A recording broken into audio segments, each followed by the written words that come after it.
Bien, bonjour à tous. Linguistique et sciences des textes. Alors, le petit diapositive qui vont circuler, en fait, c'est peu de choses. C'est un plan et puis quelques références bibliographiques ce qui m'aura permis d'éviter de faire passer un document en papier. Donc, vous pourrez le saisir au fur et à mesure si ça vous intéresse et si vous avez besoin de ces références, vous pourrez toujours vous envoyer le document. Voilà, alors, linguistique et sciences des textes, un petit préambule tout d'abord, une manière générale sur l'organisation thématique. Évidemment, beaucoup de manières d'aborder cette thématique et la traiter, celle-là, comme les autres, en 25 minutes, ça va être quand même un peu du défi, et c'est un peu déraisonnable, donc il n'est évidemment pas question de faire le tour du sujet, mais on va sélectionner certains points qui semblent plus intéressants. Alors Olivier Soutet a parlé de Sevé, qui me semble être ce que l'on appelle un opérateur booléen dans la recherche documentaire. Donc effectivement, a priori, il s'agit de traiter d'une notion par son contact avec l'autre, par exemple son rapport scientifique à l'autre, la manière dont l'histoire a inscrit cet appariement dans son déroulement, éventuellement la réciprocité ou non de l'incidence d'une notion sur l'autre, donc de l'incidence de la linguistique sur la science des textes, de celle de la science des textes sur la linguistique, etc. Mais cette manière évidemment de présenter le sujet fait aussi l'impasse sur l'existence, c'est-à-dire sur le degré d'existence, sur le degré de réalité scientifique de chacun des deux domaines appariés, qui ne sont pas censés être discutés. Premier point. Donc linguistique et sciences des textes, ça suppose évidemment que soit suffisamment stabilisé chacun de ces deux domaines pour qu'on n'ait pas, a priori, à le redéfinir. Or, vous le savez aussi bien que moi, ce n'est pas le cas. Voilà. Alors, doit-on parler de linguistique, doit-on parler de sciences au singulier du langage, de sciences au pluriel du langage? Il est infiniment plus difficile de parler comme d'un tout de la linguistique aujourd'hui qu'il y a 30 ans, par exemple. Il y a eu dilution par le renouvellement des problématiques scientifiques, l'émergence de nouvelles disciplines, de nouveaux objets de recherche, de nouvelles technologies scientifiques. Tout ça a un peu écrêté, disons, les fortifications disciplinaires, on en parlait récemment au cours de la formation. Et puis la question se pose aussi pour sciences des textes. Doit-on parler de sciences au singulier des textes, de sciences au pluriel des textes, ou même du texte? Tout cela n'est pas que vétille terminologique, mais en fait engage la manière de penser la notion. Par ailleurs, on serait en droit de me dire que l'on ne sait pas ce que c'est que la science des textes, bien sûr, alors qu'on sait a priori ce que sont l'herméneutique, la rhétorique, la stylistique, la philologie. Donc pourquoi partir de ce qu'on connaît finalement si peu, alors qu'on pourrait partir de territoires disciplinaires, disons, plus académiques. En tout cas, il manifeste que ainsi formulée, la thématique semble appeler un bilan. Je ne sais pas si c'était l'objectif général des organisateurs. Un bilan, donc un regard rétrospectif, peut-être d'ailleurs plus nostalgique qu'historique. Voilà.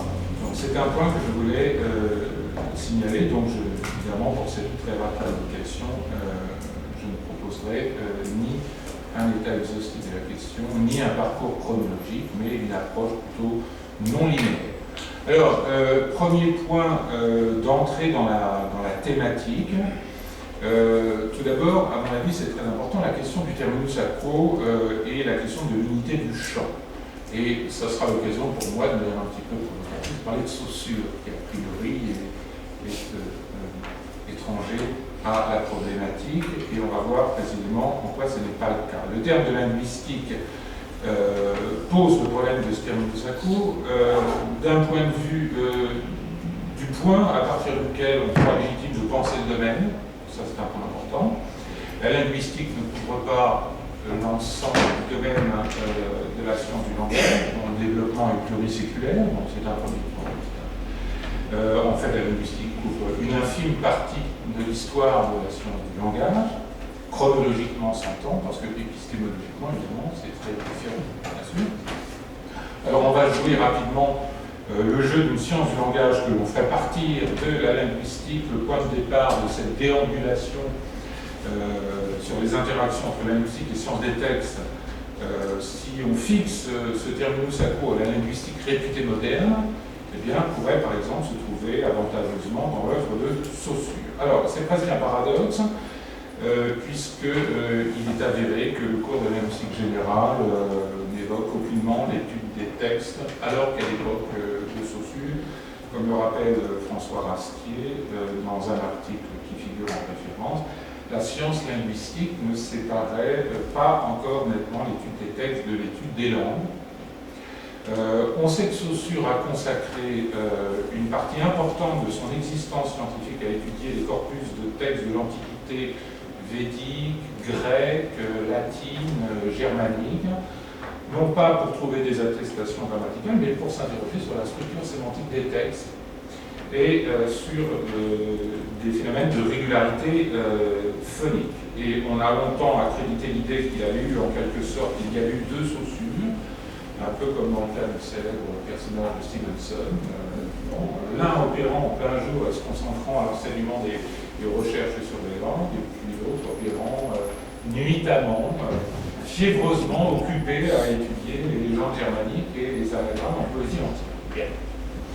Les travaux récents sur l'œuvre de Saussure ont évidemment mis à mal cette perspective, et notamment Rastier s'interroge dans ses études à juste titre sur cette apparente absence de relation à établir entre Saussure et la science des textes, et le fait qu'il ait consacré tout de même une bonne partie de sa recherche sur les textes, et aussi le fait que deux continuateurs majeurs de Saussure en linguistique, Jensel et Kosellenou, se sont engagés dans des problématiques textuelles.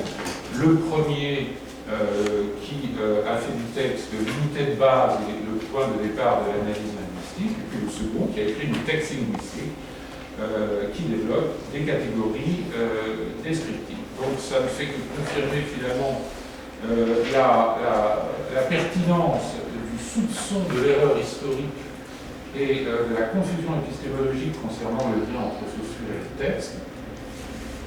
Nous aurions donc une sémiotique textuelle européenne sur le canon de Saussure, mais un fondateur qui serait finalement étranger à la problématique. C'est assez curieux.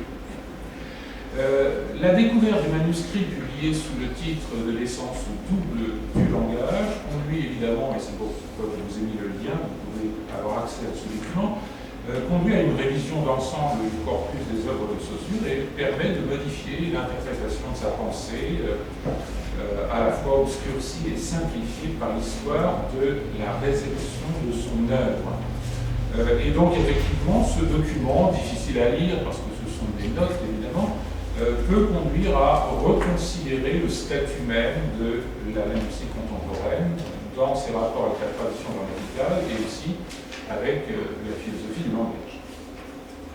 Alors, bon, pour simplifier, on peut dire que pour élaborer son périple structural, la linguistique européenne, à partir des années 60, avait semble-t-il besoin d'un autre Saussure, dont elle s'était vertuée à construire le roman. Dans ses études, Rastier pose cette question qui n'est pas dénuée d'intérêt historique et qui touche de près à la problématique de la réception de l'œuvre de Saussure. Pourquoi les manuscrits publiés dans les années 50, introduits et commentés par de grands philologues comme Gödel, Engler, de Mauro, n'ont-ils pas véritablement modifié l'image de la théorie de Saussure, infléchie non plus jusqu'à la fin des années 90, le saussurisme contemporain. Alors on peut rappeler tout de même que Saussure se situe tout entier dans la linguistique historique et comparée, et non pas comme le fondateur d'une linguistique moderne, ce qui avait été affirmé par Lyons et bien d'autres, qu'il réfléchit pour doter cette linguistique historique et comparée il réfléchit sur la possibilité de lui donner une épistémologie propre et couper Saussure de son contexte historique, évidemment, c'est s'interdire de percevoir son originalité et participer à une forme d'héroïsation du personnage, on connaît bien ça, et on connaît aussi à quels errements scientifiques, finalement, cette construction a abouti. Alors bon, je ne vais pas revenir sur l'histoire de la réception problématique de Saussure. Simplement, en ayant accès à ce texte, on pourra se rendre compte que passer par la critique des sources permet d'avoir accès à un autre Saussure, et pourquoi pas considérer avec Rastier, c'était une manière de le récupérer, il ne faut pas être naïf, mais bon, on peut toujours s'interroger sur ce point. La linguistique saussurienne, finalement, peut être considérée comme révolutionnaire, parce que c'est en fait très largement une linguistique du texte, et pas simplement une linguistique du signe, non pas qu'elle ait cherché évidemment à faire une grammaire de texte, c'est clair, mais parce que la définition même des unités grammaticales dans ce document est clairement renvoyée à la dimension du texte, où ces unités, qui seraient autrement vides et indéfinissables, prennent leur valeur. Donc c'est un tout autre regard que l'on peut porter sur cette œuvre. Et donc cette perspective thématique, linguistique et sciences des textes, pourrait retenir cette première suggestion épistémologique, peut-être un peu orthogonale avec la doxa linguistique, de la lecture de Saussure comme une possible propédeutique aux sciences du texte. Voilà, je pense que les prochaines années et les prochaines décennies nous amèneront probablement à réfléchir à cette question. Deuxième point d'entrée dans la thématique, sans ordre ni chronologie particulière, linguistique et sciences des textes nous conduit à nous poser la question des linguistiques du singulier. Il n'y a pas de texte sans singularité linguistique, et donc ça aussi c'est un point important si on veut examiner un peu le rapport entre les deux domaines. Cette relation entre linguistique et sciences des textes, effectivement, s'établit à partir de l'émergence de la réflexion sur ces singularités langagières qui vont préparer à partir du XIXe siècle la réflexion sur l'idiolecte que l'on aura au cours du XXe siècle. C'est une réflexion qui émerge au cours de la période romantique, particulièrement en Allemagne. Donc c'est une époque de formation, vous le savez, des domaines linguistiques dominants, grammaire comparée, philologie, herméneutique, mais c'est aussi une époque de rupture qui est caractérisée par, en philosophie notamment, l'avènement du sujet dans la réflexion scientifique. Et donc c'est une période intéressante où on voit, si l'on compare avec ce qui s'est passé dans les écoles centrales à la fin du XVIIIe, début du XIXe, on voit finalement se déplacer sensiblement la réflexion de la problématique des universaux, des systèmes grammaticaux reflétant l'universalité du jugement, vers une problématique qui serait celle de la diversité, de la distinctivité, de l'individualité, et puis aussi à cette époque on parle du génie des langues, à mettre évidemment entre force guillemets. Donc on est dans une conception assez idéaliste de la description des langues et s'inscrivent notamment dans cette perspective les travaux de Bock, les travaux de Schlegel, mais aussi et surtout les travaux de Humboldt, de Hazel et bien sûr ceux de Schleiermacher.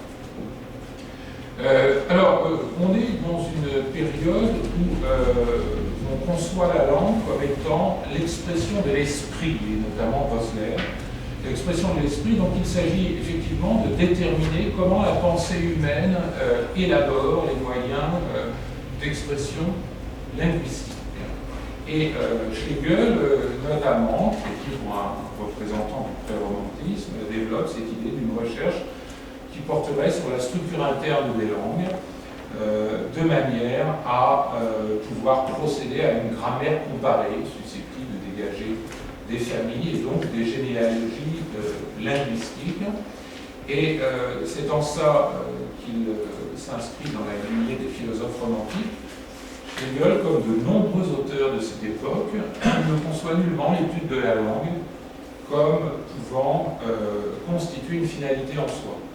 Cette étude n'a de justification que si elle informe sur l'histoire des peuples, qui peut seule révéler leur manière de penser. Chez Humboldt, un peu plus tard, la problématique des singularités langagières va apparaître dans une approche, vous le savez, de la philosophico-anthropologique des langues, et il va travailler beaucoup sur les caractéristiques discursives de ces langues. Ce qui va retenir principalement, on peut passer très vite évidemment, ce qui va retenir l'attention de Humboldt, c'est ce qu'il appelle le caractère d'une langue. Et le caractère de l'expression d'une langue, vous considérez qu'à cette époque, le caractère est un peu l'ancêtre de l'idiolecte, non formalisé bien entendu, non théorisé, c'est ainsi qu'il faut prendre la notion. Donc, on développe ce concept de caractère qui peut être défini comme un ensemble de traits distinguant des sujets humains entre eux. Et le but de l'anthropologie pour Humboldt est la connaissance du caractère par distinction avec l'anthropologie physique et physiologique. Alors, ce qui apparaît, ce qui se met en place au niveau philosophique, au niveau anthropologique à cette époque-là, c'est une thèse, mais qui n'est pas encore affirmée comme thèse, mais c'est un état de la réflexion générale, qui est ce que moi j'appellerais l'effabilité de l'individuel. Hein, on était dans cette idée que l'individuel est ineffable. Donc il n'a pas de représentation discursive particulière. Ce qui apparaît très clairement à cette époque, marqué par ce courant romantique, c'est justement que cet individuel devient disciple, effable, comme on le dit en philosophie, du langage. Et ça, c'est un point qui sera évidemment très important pour l'histoire des notions linguistiques en Allemagne au cours du XIXe siècle. Et ce que l'on peut retenir, c'est que la description du fonctionnement de la langue chez Humboldt va permettre de comprendre la nature herméneutique des premières stylistiques à cette époque, qui sont pensées comme des distinctions du rapport de la pensée et de la langue, celle-ci donnant forme au contenu de celle-là. Donc, au centre de toute cette réflexion, clairement, il y a nécessairement les textes. Donc, on est dans cette perspective d'une interpénétration entre le sujet et la langue, dans laquelle la langue est pensée comme le révélateur de l'individuel, et l'individuel, il doit avoir une matérialité discursive, textuelle. Il va falloir aller le chercher dans les textes, il va falloir se donner les moyens de le trouver. À partir de cela, vont se mettre en place des stylistiques, notamment celle de Stendhal, aux alentours de 1860. Je passe rapidement sur ce développement historique, on va m'attarder. Et puis, bien évidemment, ce qu'il faut retenir de cette période aussi, ce sont les travaux de Russell et surtout ceux de Schleiermacher. C'est sans doute Schleiermacher, c'est à lui que l'on voit la problématique du singulier la plus développée, puisqu'il développe notamment une herméneutique matérielle, c'est-à-dire une herméneutique philologique qui refuse d'être interprétée comme une sorte de discipline auxiliaire de la théologie. Et donc la finalité de l'herméneutique pour Schleiermacher est tout simplement de dégager d'un énoncé ce que le locuteur a voulu dire. On est très clairement ici dans une perspective textuelle, et pour ce faire, il va chercher à mettre en place une méthode qui rend compte tout à la fois de la nature individuelle d'une langue particulière et de l'individualité de l'auteur qui se manifeste par notamment ce que l'on appelle son style personnel. Voilà. Alors, on va passer assez rapidement sur ce développement. Je dirais simplement que là, c'est vraiment les origines de la réflexion stylistique. Et on sait que ces travaux vont profondément influencer notamment Charles Bailly, qui va travailler précisément sur cette question dialectale, sur la question de la singularité linguistique. Et donc, il n'est pas étonnant que l'on retrouve dans certaines approches linguistiques à cette époque-là, des analyses qui n'ont pas été suffisamment développées, connues, commentées, de même que l'on est parti sur de mauvaises bases avec un mauvais saussure. On a complètement oublié des gens comme Henri Veil, de l'ordre des mots dans les langues anciennes comparées aux langues modernes, qui fait de la linguistique informationnelle bien avant tout le monde, bien avant Bailly, et qui intègre là encore cette perspective textuelle dans ses analyses. Et donc ça c'est un point très important qui pourrait être discuté. Donc on est, si vous voulez, dans l'idée que l'interprétation d'un énoncé est nécessairement subordonnée à la connaissance de son contexte. Et donc penser la science des textes en relation avec le linguistique, c'est nécessairement prendre en compte toute cette réflexion philosophique préalable sur l'émergence de la singularité langagière, et non pas sur la stylistique telle qu'elle se pratique aujourd'hui, mais sur la naissance de ces problématiques, on comprend davantage ces partages disciplinaires. Troisième point d'entrée dans la thématique, le texte comme observatoire de la langue. On pourrait retenir plusieurs points ici. Tout d'abord, rappeler la question de... la question de la problématique du contexte. Là encore, j'ai mentionné un certain nombre d'auteurs. On sait que dans ce domaine-là, les travaux de François Rastier, qui sont référencés ici, sont évidemment importants. Je dirais simplement que dans cette perspective, en relation justement avec la perspective herméneutique de Rastier, en sémantique interprétative, le contexte est défini comme une zone de localité dans un texte, un passage en quelque sorte, et qui ne saurait avoir une fonction d'attestation, donc de validation, ou bien de modification, c'est-à-dire de déformation, du type par l'occurrence, parce que dans cette perspective, les types sont nécessairement reconstitués à partir des occurrences, c'est-à-dire à partir de la matérialité du discours. Alors, la problématique du contexte, Rastier l'a beaucoup théorisé. Il oppose, vous le savez, une problématique du signe qui serait de nature logico-grammaticale à une problématique rhétorico-herméneutique dans lequel serait engagé un processus de contextualisation maximale. Ce sont des phénomènes connus. Ce que je voudrais dire, c'est que dans la relation entre le linguistique et les sciences des textes, il ne faut pas perdre de vue que nous avons toute une partie de la science du langage qui s'est intéressée, notamment probablement inspirée aussi par les travaux de Veil, sur la question de la structure informationnelle de l'énoncé qui exploite au bout du compte ces données fondamentales sur le contexte. Si vous lisez Veil, vous verrez qu'il y a des développements, alors ça date de 1870-80 bien sûr, mais des développements intéressants sur ce qu'il appelle la marche des idées. Bon, ceux qui ont lu Bailly, ceux qui ont lu Firbas, ceux qui ont lu la perspective fonctionnelle de la phrase comprendront que la marche des idées, c'est justement cette approche contextuelle et la manière dont les constituants d'un énoncé peuvent se mettre dans des positions qui sont en rapport direct avec les centres d'attention d'un énonciateur. On est là dans une perspective qui n'est pas textuelle au sens maximal, qui est très clairement contextuelle et qui ne saurait en aucune manière se réduire à un format de type phrastique. Alors, rapidement, je voudrais rappeler quand même les travaux qui ont compté dans ce domaine. Bien sûr, ceux de Firbas, ceux de Danesch, Combet en France a travaillé beaucoup aussi sur cette question de la problématique du contexte et de la perspective informationnelle. Et puis, n'oubliez pas quand même les travaux qui ont également été très importants dans cette perspective et qui participent au développement de la science des textes. Ce sont les travaux de Jean Marisin, notamment un article assez extraordinaire sur la fallacieuse équivalence du sujet et du thème dans le français moderne en 1978. Jean Marisin, qui était un professeur de linguistique géographique au Collège de France, mais avant il a été à Nanterre. J'ai eu la chance de connaître son enseignement.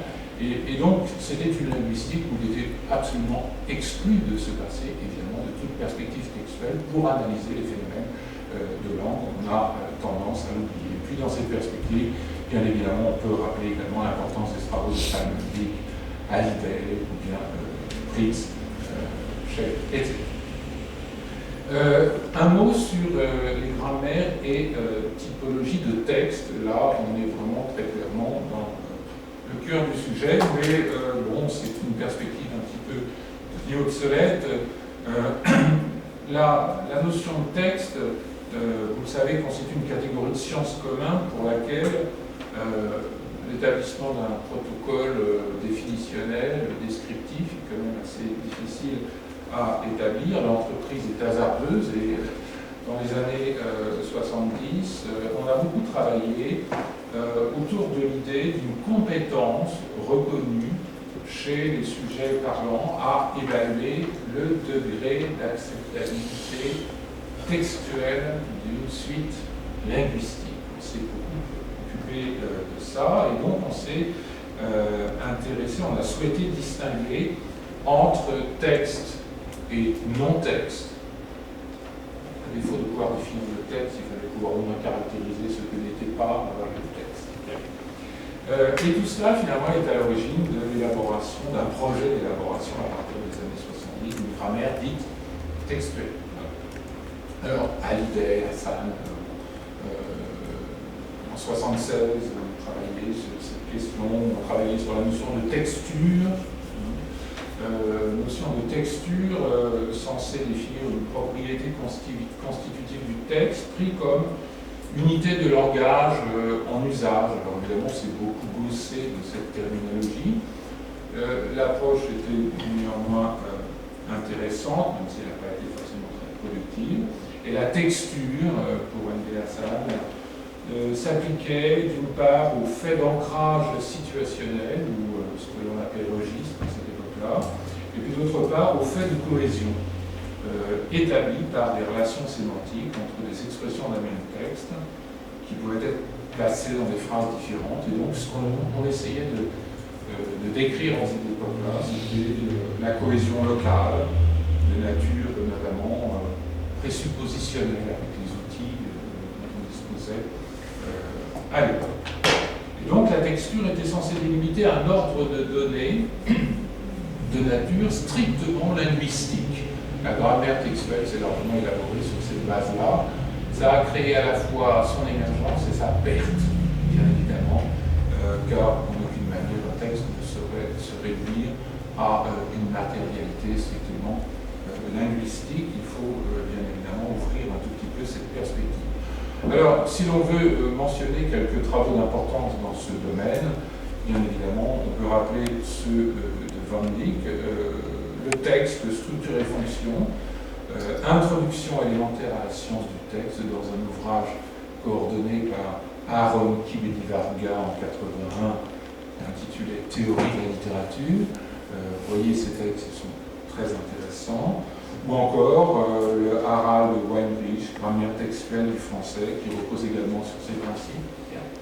Et puis, je ne peux pas m'empêcher de mentionner évidemment le beau grand des Dresser. Je vous ai mis les 3 éditions. Moi, je n'ai eu connaissance de ce travail qu'à partir de l'édition italienne. Curieusement, il n'y a pas eu d'édition française. Ça en dit long. Cet ouvrage, cette introduction à la linguistique du texte, a été évidemment un ouvrage de référence pendant de nombreuses années et a servi beaucoup à la réflexion, notamment de Jean-Michel Adam. Alors, si l'on veut avancer un tout petit peu dans cette question, je vais faire, si vous le voulez bien, un petit saut pour rappeler un point. Je sais que mon collègue va parler de didactique, je voudrais juste rappeler une chose, c'est la fortune de ces approches de grammaire textuelle dans l'enseignement secondaire et universitaire à partir de la fin des années 80, début des années 90. Vous me coupez si je me trompe. En France en particulier, c'est-à-dire précisément à l'époque de la mise en place des IUFM et de la disparition des écoles normales. Bon, il se trouve que j'ai participé à certains de ces travaux, justement, à Cerisy. Donc, à l'époque du développement massif de la didactique du français sur des bases strictement textuelles, c'est la période de l'invasion dans les lycées, des manuels manuels de langue portant sur les textes. Donc à cette époque-là, il n'est pas excessif de dire que l'application et la transposition didactique des notions et des analyses issues de certains travaux réalisés dans le cadre de la linguistique du texte restaient encore très largement tributaires du modèle de représentation strictement linguistique de la textualité qui avait prévalu au début des années 80. Et ça a conduit à la fois à la nécessité d'un renouvellement épistémologique, mais aussi, il faut le dire, à un échec pédagogique assez retentissant, et ce qui est plus grave de mon point de vue, une certaine forme de déconsidération du domaine linguistique pour un grand nombre d'opérateurs de l'enseignement et de la recherche, notamment de collègues littéraires qui nous tiennent largement responsables de cet échec. Alors les travaux qui peuvent compter à cette époque-là, eh bien, ce sont les travaux de Charol, Combette, Littell-Lundquist, évidemment sur la cohérence textuelle. L'approche psycholinguistique est également importante, celle de Poirier, Ganoac et Passereau a eu son importance. Bien. Et évidemment, les travaux de Charol doivent être également mentionnés. Un point sur les travaux relatifs à la perspective typologique, évidemment, je vais mentionner rapidement les travaux de Jean-Michel Adam. Les travaux de Jean-Michel Adam ont porté pour l'essentiel sur des questions relatives à la classification. Et donc, les propositions théoriques et descriptives d'Adam ont été souvent mises à contribution. La perspective d'Adam est une perspective générique et séquentielle du texte qu'il a développé dans un certain nombre de travaux, et il a été particulièrement inspiré par les travaux de Michael Bakhtin. En gros, ces travaux reposent sur l'idée que la structuration du plan global de l'énoncé obéit à des contraintes organisationnelles qui sont des contraintes assez fortes et qui ont une action sur l'organisation du domaine syntaxique. On est dans cette perspective de l'influence du plan local sur le plan global. Incidemment, je voudrais rappeler, parce que je vois ça régulièrement dans certains travaux, ce qui est une erreur épistémologique, l'opposition locale-globale ne vient absolument pas des sciences humaines, elle vient des mathématiques, et elle a été formulée par un certain nombre de mathématiciens dans les années 30.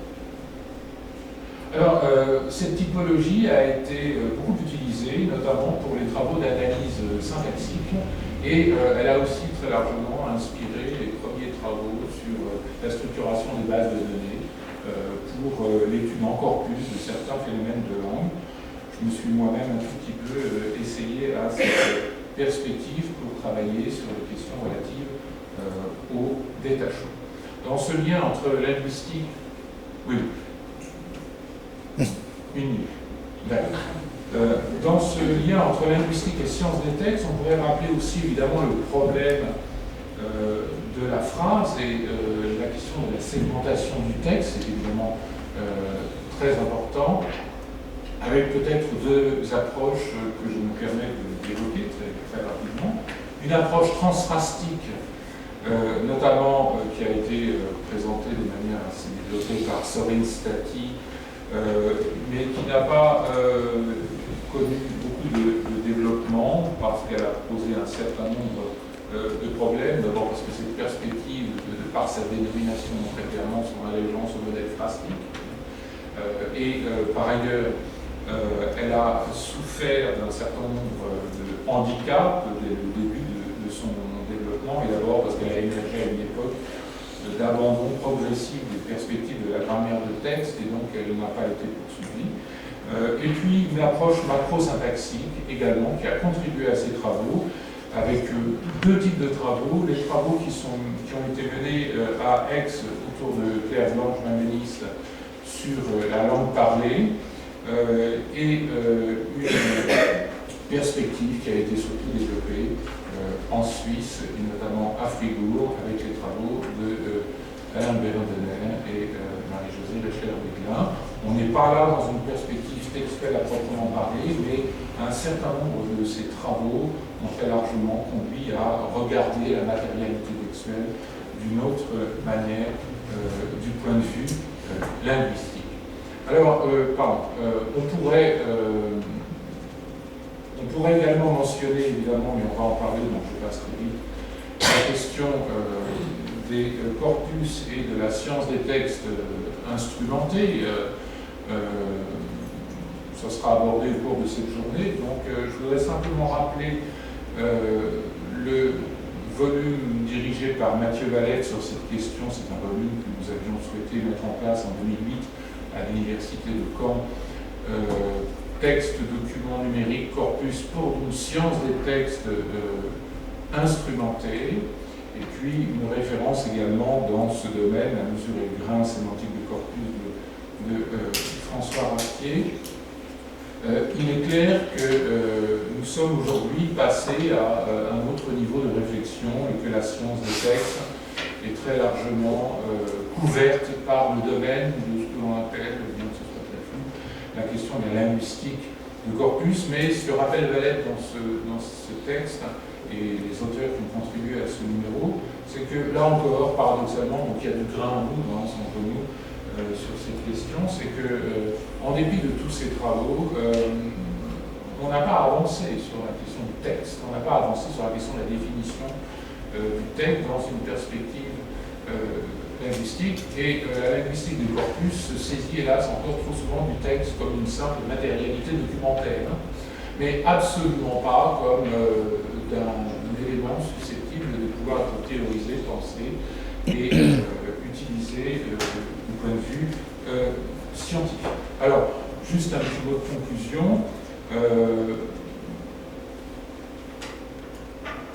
Sur la question du renouvellement des observables, et ce qui me semble être aujourd'hui un point sur lequel il faudra réfléchir en linguistique, c'est le quantitatif comme obstacle épistémologique.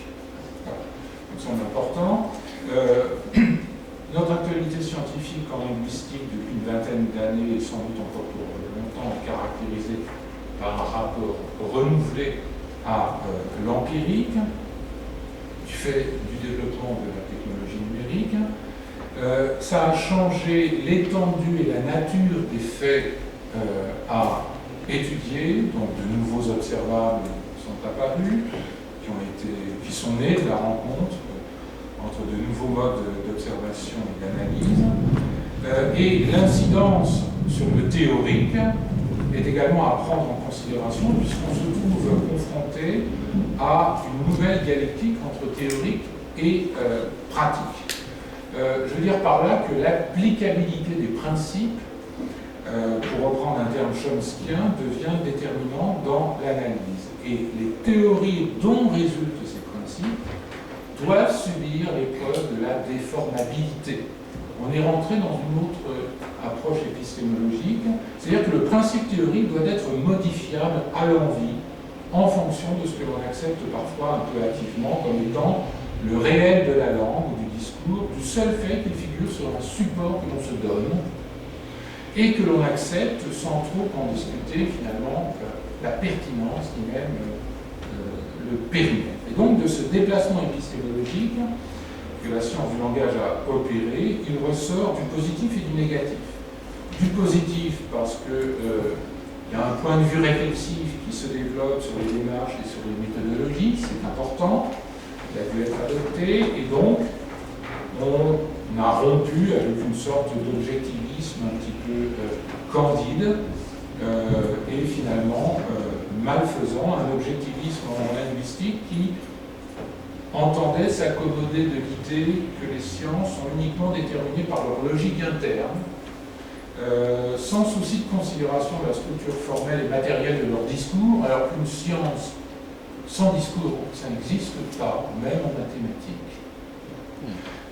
Et donc, curieusement, c'est en sciences du langage que ce point de vue a prévalu le plus massivement. Les idées linguistiques n'ont pas besoin de discours pour être exprimées, c'est un principe. Et puis un autre aspect positif de ce déplacement, c'est évidemment ce sont les connexions interdisciplinaires qui apparaissent très clairement à l'industrie du corpus.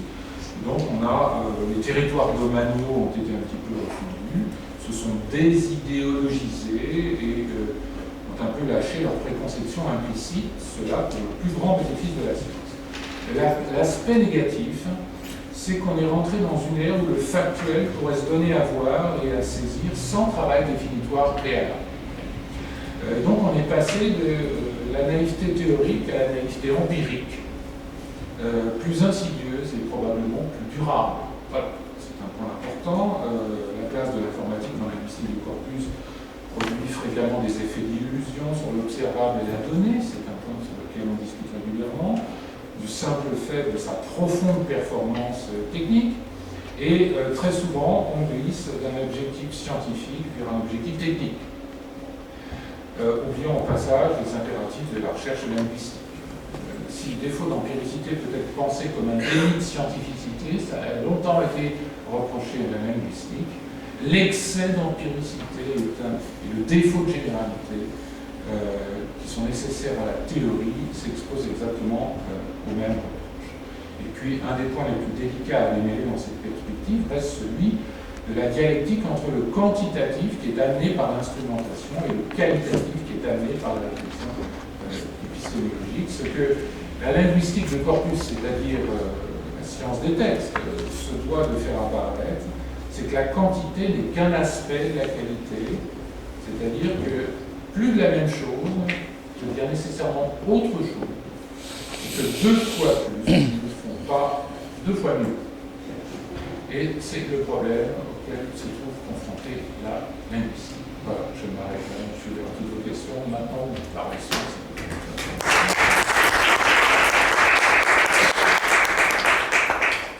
Merci beaucoup pour votre communication. Nous avons décidé que vous ne poserez pas de questions. Sauf au début de la pause café, donc encore beaucoup de temps effectivement pour les questions. Et j'avais donc tout de suite M. Thomas Vergans. Bon, non, c'est toi la reine en rose, excusez-moi. À l'Université de Bourgogne.